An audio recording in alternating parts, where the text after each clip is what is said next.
அனைவருக்கும் வணக்கம். நான் உங்கள் உடுமலை சபரிநாதன். ஒரு வீட்டில் ஒரு அப்பாவும் பையனும் இருக்காங்க. அப்பா ஒரு நியூஸ் பேப்பரை படிச்சுக்கிட்டே உட்காந்துருக்கிறார். பையன் அப்பா கிட்ட போய், அப்பா வாங்கப்பா இங்கே போகலாம் இங்கே போகலான்னு கேட்டுக்கிட்டே இருக்கிறான், நச்சரிச்சுட்டே இருக்கிறான்.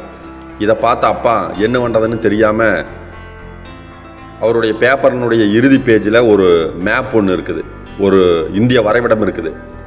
அந்த வரைபடத்தை துண்டு துண்டாக பிச்சு இதை போய் ஒட்டிட்டு வா, அதுக்கப்புறம் போகலான்னு சொல்லிடுறாங்க. இதுக்கு எப்படியோ ஒரு 2-3 மணி நேரம் பையன் எடுத்துக்குவான், அது வரைக்கும் நான் ஃப்ரீயாக இருந்துக்கலான்னு அந்த அப்பா நினைக்கிறாரு. கடைசியாக பார்த்தா அந்த பையன் ஒரு 5 நிமிஷத்துலேயே ஒட்டிட்டு வந்துட்டானுங்க.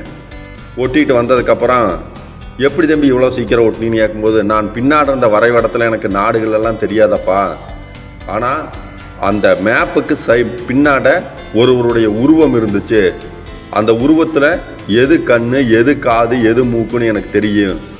ஸோ கரெக்டாக கண் காது மூக்கெல்லாம் சேர்த்துனதுனால எனக்கு அந்த வரைபடம் கிடைச்சிருச்சுனாரு. இதுலேருந்து என்ன தெரியுது அப்படின்னா, தனி ஒருத்தன் நினைத்தால், தனி ஒருத்தனுடைய ஒழுக்கமாக இருந்தால், தனி ஒருத்தனை ஒழுங்குபடுத்தினால் ஒரு உலகமே ஒழுங்குபடும். நன்றி, வணக்கம்.